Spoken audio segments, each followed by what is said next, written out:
ओम श्री तुलस्यै विद्महे विष्णुप्रियाय धीमहि तन्नो वृंदा प्रचोदयात्। आप सभी का मेरे YouTube चैनल पर हार्दिक स्वागत है। 26 अक्टूबर 2021 मंगलवार को कार्तिक मास का छठा दिन है। 26 अक्टूबर मंगलवार को सूर्योदय का समय रहेगा सुबह 6:32, सूर्यास्त का समय रहेगा शाम 5:48 और चंद्रोदय का समय रहेगा रात 10 बजे। कार्तिक मास की 5वें अध्याय की वीडियो में आपने सुना कि जलंधर नाम के राक्षस का जन्म किस प्रकार हुआ। जलंधर की राजधानी की यात्रा का वर्णन करते हुए देवर्षि नारद आगे कहते हैं, हे राजा पृथु, जलंधर ने वहां पहुंचने पर हमारा बहुत आदर सत्कार किया। वह भक्तिभाव और श्रद्धा से हमारा पूजन करके विनती करने लगा, महाराज कहिए आपका आगमन किस अभिप्राय से हुआ है और मेरे लिए क्या आज्ञा है। तब हमने कहा था, दैत्यराज, मैं कैलाश पर्वत पर गया था। वहां शिवजी और पार्वती जी का वैभव देखकर मैं चकित रह गया। अब तीनों लोकों का भ्रमण करते हुए मैंने यहाँ आकर आपकी समृद्धि भी देख ली है। आपका और शिवजी की समृद्धि और वैभव में किसी प्रकार का कोई अंतर मुझे नजर नहीं आया, परंतु तुम्हारा वैभव स्त्री रहित है। कामदेव के शत्रु, शरीर पर भस्म लेपन करने वाले वीतरागी भगवान शिव के पास स्त्री रतन के रूप में पार्वती जी हैं।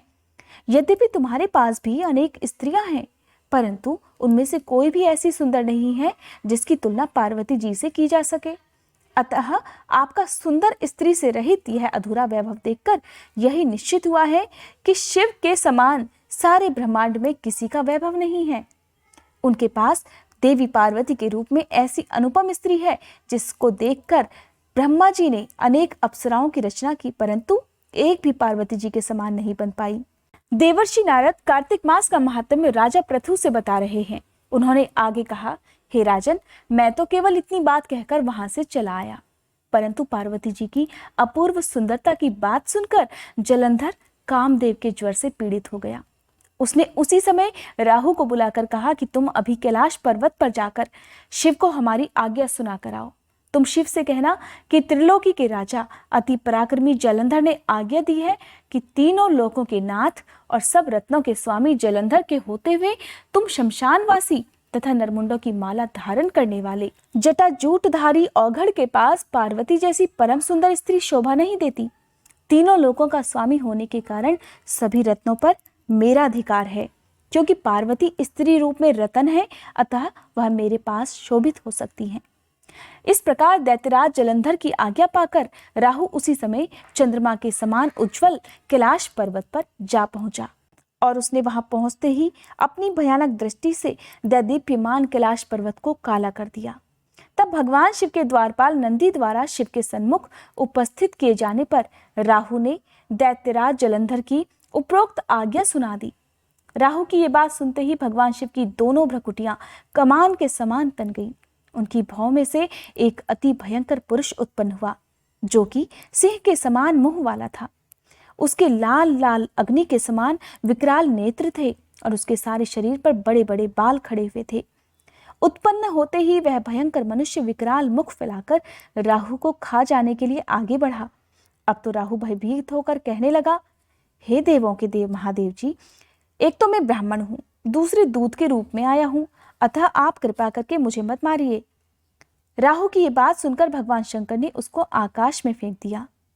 तब वह भयंकर पुरुष शिव जी के पास आया और अत्यंत विनीत स्वर में बोला, मैं भूखा हूं, कृपा करके मुझे कुछ खाने को दीजिए।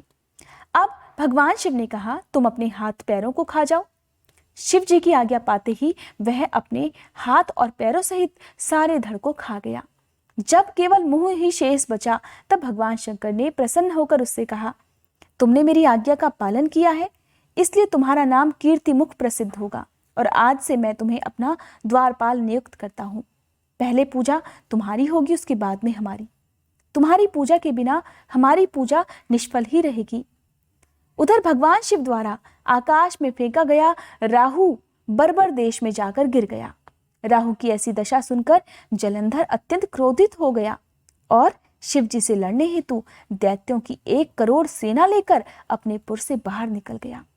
तभी उसने सामने से आते एक आंख वाले दैत्य गुरु शुक्राचार्य और अंग भंग राहु को आते देखा। इसके अतिरिक्त और भी अनेक अपशगुन हो गए। परंतु उन्हें देखकर वो रुका नहीं। अपार दैत्य सेना सारे आकाश में बादलों की भांति छा गई। जब देवताओं ने दैत्यराज जालंधर को अपार सेना सहित कैलाश पर्वत पर चढ़ाई करते देखा तो चुपचाप इसकी सूचना भगवान शिव को दे दी। खबर पाते ही भगवान शिव ने विष्णु भगवान का स्मरण किया और भगवान विष्णु स्मरण करते ही तुरंत उपस्थित भी हो गए। भगवान शिव ने श्री हरि से कहा, हे नारायण, देवताओं को पीड़ा देने वाले इस महादैत्य को आपने क्यों नहीं मारा? इतना ही नहीं, आप स्वयं श्री लक्ष्मी सहित उसके घर में विराजमान भी हो गए। आखिर इसका क्या कारण है?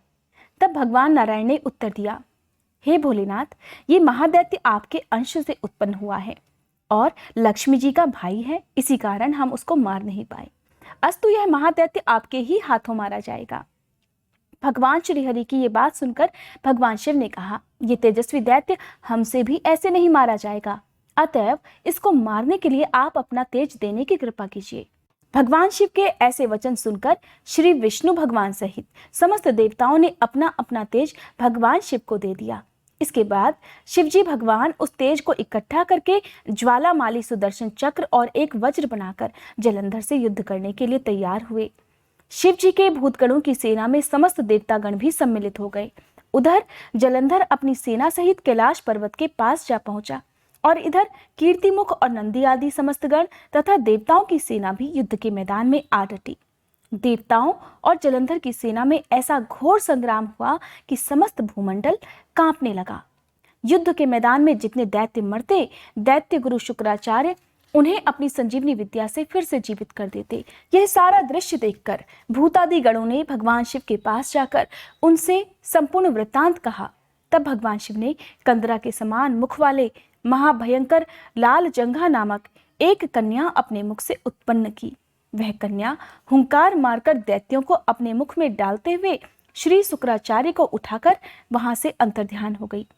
तब शिवगण निर्भय होकर दैत्य सेना को बुरी तरह से मारने लगे। गणों की इस मार से व्याकुल होकर दैत्य सेना भाग खड़ी हुई। दैत्य सेना को इस प्रकार भागते देखकर जलंधर के सेनापति शुंभ निशुंभ और कालनेमी ने आगे बढ़कर देव सेना पर आक्रमण कर दिया। जब देव सेना दैत्यों की मार से विचलित हो उठी, तब भगवान गणेश और शुंभ का घनघोर संग्राम प्रारंभ हो गया। दैत्यों को पराजित होते देखकर जलंधर स्वयं युद्ध क्षेत्र में आ गया। उसे देखकर वीरभद्र ने जलंधर पर अनेक प्रहार किए। तब जलंधर ने क्रोधित होकर अपना परिघ उस पर दे मारा और उसके रथ की ध्वजा भी काट डाली। फिर उसने देवसेना पर भयंकर बाण वर्षा करके उसमें भगदड़ मचा दी। अपनी सेना की ये दशा देखकर भगवान शिव स्वयं नंदी पर सवार होकर युद्ध के मैदान में आ गए और उन्होंने आते ही तीव्र बाणों की वर्षा प्रारंभ कर दी। भगवान शिव के प्रहारों से दैत्य सेना इस प्रकार भागने लगी जैसे कार्तिक मास के व्रत के प्रभाव से पाप समूह भाग जाते हैं।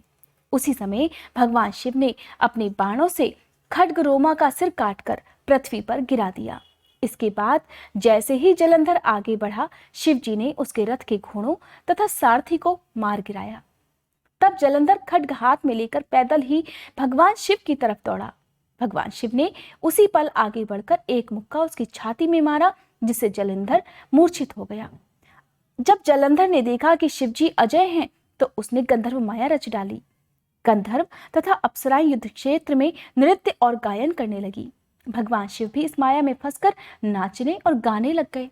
भगवान शिव को इस माया में फंसा हुआ देखकर जलंधर महादेव का रूप धारण करके देवी पार्वती के पास गया और जब उसने देवी पार्वती का सुंदर मोहक रूप देखा तो वह कामांध हो गया। पार्वती जी शिव जी को इस प्रकार आया देखकर खड़ी हो गई, परंतु तुरंत ही इस राक्षसी माया को पहचानकर वहां से अंतर्ध्यान भी हो गई। तब निराश जलंधर पुनः युद्ध क्षेत्र में आ गया। उधर जलंधर के चले जाने पर देवी पार्वती ने जैसे ही भगवान विष्णु का ध्यान किया, वे तत्काल उपस्थित हो गए और उन्होंने जलंधर के शीघ्र मारे जाने का आश्वासन देवी पार्वती को दिया।